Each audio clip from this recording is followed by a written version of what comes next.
Good morning my dear students. Online video recorded class में आपका स्वागत है। पिछले वीडियो में आप लोगों ने हिंदी व्याकरण में विलोम शब्द तथा विराम चिन्हों के बारे में ज्ञान प्राप्त किया था, मुहावरे के बारे में ज्ञान प्राप्त किया था। आज आप लोग हिंदी टेस्ट में एक नए पाठ का अध्ययन करेंगे।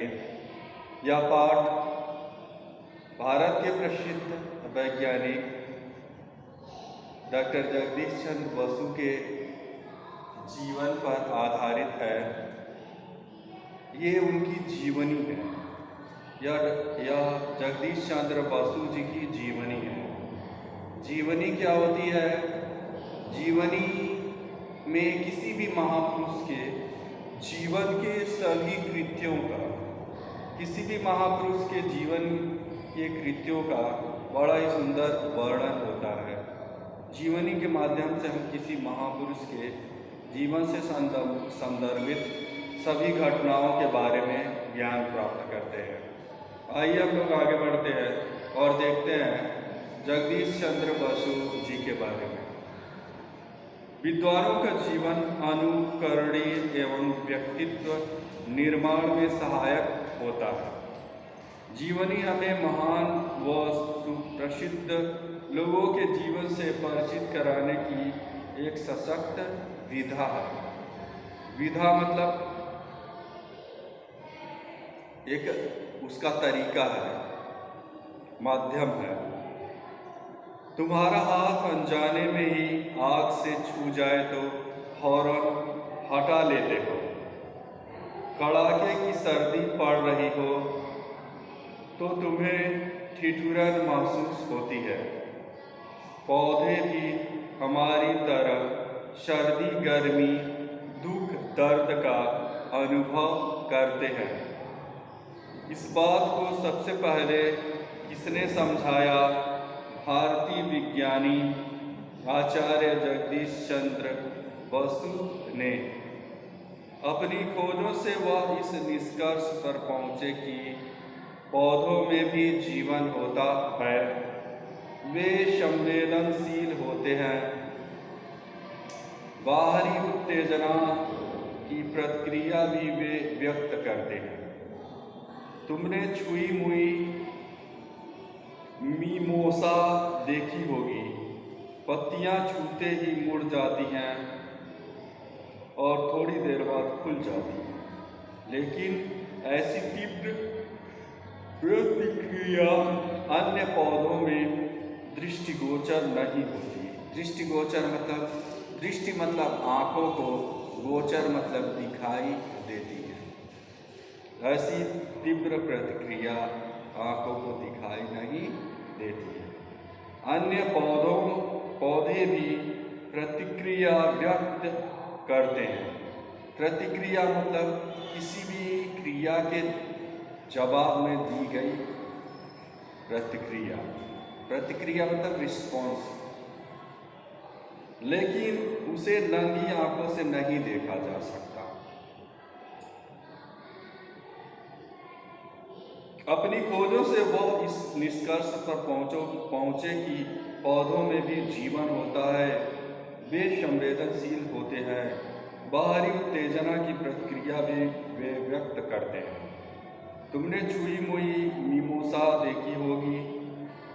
पत्तियां छूते ही मुड़ जाती हैं और थोड़ी देर बाद खुल जाती हैं, लेकिन ऐसी तीव्र प्रतिक्रिया अन्य पौधों में दृष्टिगोचर नहीं होती। अन्य पौधे भी प्रतिक्रिया व्यक्त करते हैं, लेकिन उसे नंगी आंखों से नहीं देखा जा सकता। प्राध्यापक बसु ने पौधों की सजीवता देखने मापने के लिए अत्यंत संवेदनशील यंत्र बनाया था, क्रेस्कोग्राफ। इसकी मदद से यह सब जाना जा सकता है कि पौधा प्रति सेकंड की तरह बढ़ता है। उसके किसी हिस्से पर चोट पहुंचाया जाए तो उसका झटका पौधे के हर हिस्से पर अनुभव किया जा सकता है। बसु जी की इन खोजों के प्रकाश में आते ही दुनिया आश्चर्य से चौंक उठी। पाश्चात्य जगत के विद्वानों ने इनका भव्य स्वागत किया। उन्होंने कई बार यूरोप की यात्रा की। रॉयल सोसाइटी ने उन्हें अपना फेलो बनाया। अंग्रेजी सरकार ने उन्हें सर की उपाधि दी। महान विज्ञानी अल्बर्ट आइंस्टीन ने उनके अनुसंधानों पर मुग्ध होकर कहा था, जगदीश चंद्र बसु ने जो अमूल्य तथ्य संसार को भेंट किए हैं, उनमें से एक के लिए भी विजय स्तंभ स्थापित करना उचित होगा। बसु जी की पेड़ पौधों के प्रति दिलचस्पी बचपन से ही थी। बसु का जन्म 30 नवंबर 1858 को बंगाल के मैमन सिंह जिले के फरीदपुर गांव में हुआ था। उनके पिता भगवान चंद्र बसु फरीदपुर के डिप्टी मजिस्ट्रेट थे। उन्होंने बसु का प्रवेश किसी अंग्रेजी स्कूल में न कराकर गांव के ही स्कूल में कराया। बचपन में बालक जगदीश साहसी था। 5 वर्ष की आयु में वह घोड़े पर सवार होकर पढ़ने जाता। एक बार घुड़दौड़ होने वाली थी। किसी ने उन्हें भी भाग लेने का सुझाव दिया। उनके घोड़े के मुंह में न तो लगाम थी और न ही रकाब रखी थी, लेकिन जब भी वह घोड़े पर जम गए और एड़ लगा दी, हालांकि उनका पैर छिल गया, लेकिन उन्होंने घोड़े को दौड़ाकर पूरा चक्कर लगा दिया और इसी नाते उनकी प्रशंसा भी हुई। उनके प्रारंभिक जीवन में एक और दिलचस्प व्यक्ति का हाथ था। वह था उनका नौकर। पहले वह डाकू था। उनके पिता ने जब वह न्यायाधीश थे, उसे जेल भेजा था और जेल से वापस आने पर उसे अपने यहाँ नौकर रख लिया था। बाद में उनका जीवन सुधर गया। वही नौकर जगदीश चंद्र बसु को स्कूल ले जाता। वह अपने डाकू जीवन की रोमांचक साहसिक कहानियां सुनाया करता। उससे बसु साहसी बने। 9 वर्ष की उम्र में जगदीश घर छोड़कर आगे की पढ़ाई के लिए कोलकाता गए। यहाँ उनके दोस्त तो थे नहीं, अतः वह मेढकों, मछलियों, गिलहरियों, विशीन सांपों से मन बहलाते, पौधों को उखाड़कर उनकी जड़ देखते, तमाम फूल उगाते। सेंट जेवियर्स कॉलेज कोलकाता से उन्होंने स्नातक की उपाधि प्राप्त की। चिकित्सा विज्ञान की पढ़ाई के लिए वे लंदन गए, लेकिन स्वास्थ्य खराब रहने की वजह से डॉक्टर बनने का विचार छोड़कर सन 1884 में कैम्ब्रिज विश्वविद्यालय के क्राइस्ट चर्च कॉलेज से बीएससी किया।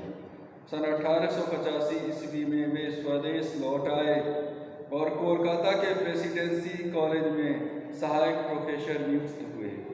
पहले उन्होंने बेतार के तार पर महत्वपूर्ण कार्य किया।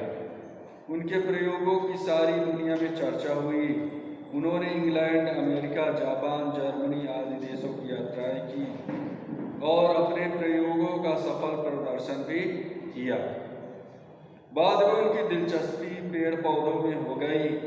इटली के वैज्ञानिक मार्कोनी ने बेतार पर अनुसंधान करके नाम कमाया। प्राध्यापक बसु तो पौधों की सजी दुनिया में ही खोए रहने लगे। विज्ञान जगत के समक्ष मतलब सामने वनस्पतियों का सजीव संसार ला उपस्थित कर दिया। कोलकाता में उनके द्वारा स्थापित बसु विज्ञान मंदिर उनकी विद्वत परंपरा में अब भी श्री वृद्धि कर रहा है। इस संस्थान के उद्घाटन के अवसर पर उन्होंने कहा था, यह एक प्रयोगशाला नहीं बल्कि मंदिर है, और वास्तव में अपने मंदिर में पुजारी की भांति जीवन के अंतिम दिनों तक वे पूजा ही करते रहे। आचार्य बसु की विज्ञान के प्रति समर्पण की भावना कितनी ऊंची थी। तो प्यारे छात्रों, इस पाठ में आप लोगों ने देखा कि जगदीश चंद्र बसु बचपन से ही पेड़ पौधों में रुचि लेते थे।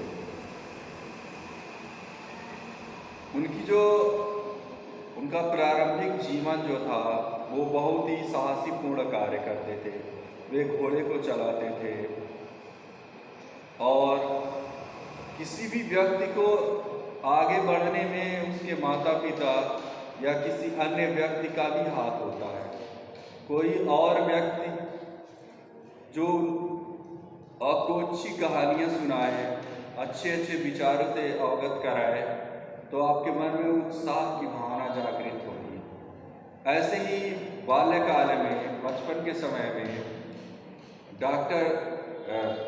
समय में जगदीश चंद्र बसु का एक नौकर था जो बहुत पहले डाकू था। तो जब वो जगदीश चंद्र बसु को स्कूल छोड़ने ले जाता तो अपने जीवन की घटी हुई घटनाओं को कहानी की तरह उनको सुनाता या उनसे बात करता उसके बारे में कहानी की तरह।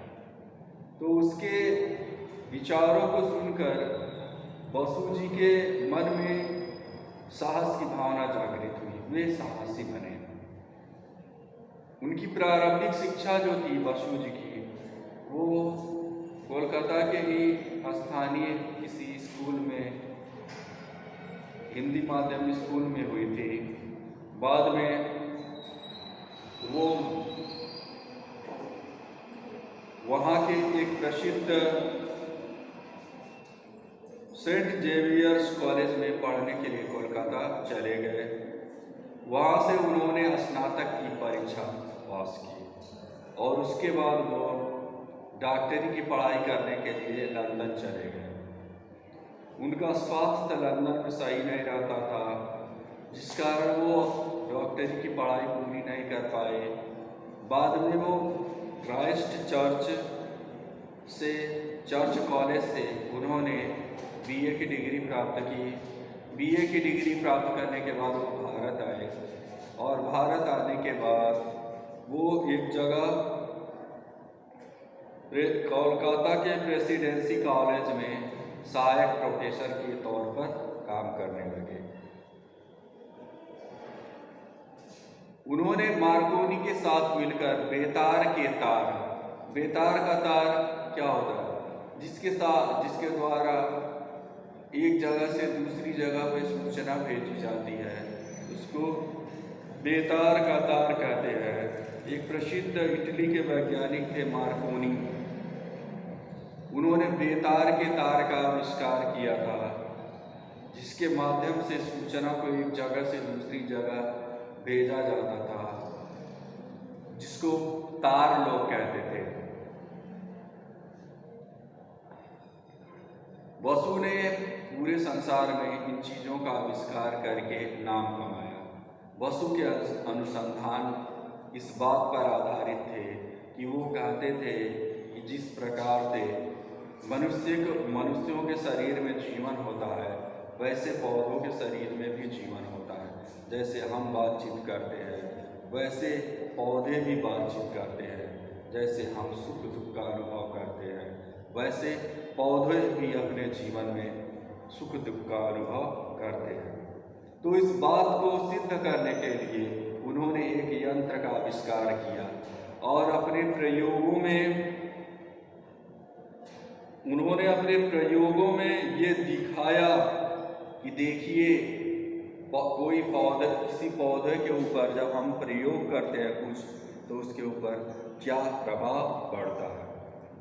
तो अध्यापक बसु ने अपने प्रयोगों के माध्यम से पूरे संसार में नाम कमाया।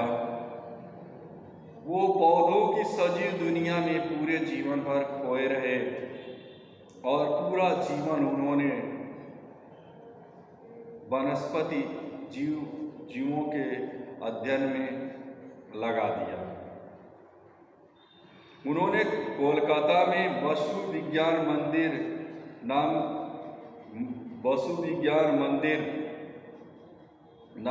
नाम का एक स्थान है, जिसको स्थापित किया गया है, उनकी विद्वत परंपरा अब भी उसकी वृद्धि कर रही है, मतलब आज भी वो संस्था कार्य कर रही है। इस संस्थान के उद्घाटन के समय उन्होंने कहा था, यह प्रयोगशाला नहीं बल्कि मेरे प्रयोगों का बल्कि मंदिर है। वास्तव में अपने मंदिर में पुजारी की भांति जीवन के अंतिम दिनों तक वे पूजा करते रहे। आज आचार्य बसु की विज्ञान के प्रति समर्पण की भावना कितनी ऊंची थी। तो इस पाठ से हमको ये शिक्षा मिलती है कि हमें साहसी बनना चाहिए और हमें पेड़ पौधों के सुख दुख का अनुभव करना चाहिए। मतलब हमें पेड़ पौधों को नुकसान नहीं पहुंचाना चाहिए। ये समझना चाहिए कि जिस प्रकार से हम मनुष्य हैं, हमें सुख और दुख का अनुभव होता है, उसी प्रकार से पेड़ पौधों को भी सुख और दुख का अनुभव होता है। धन्यवाद। Thank you.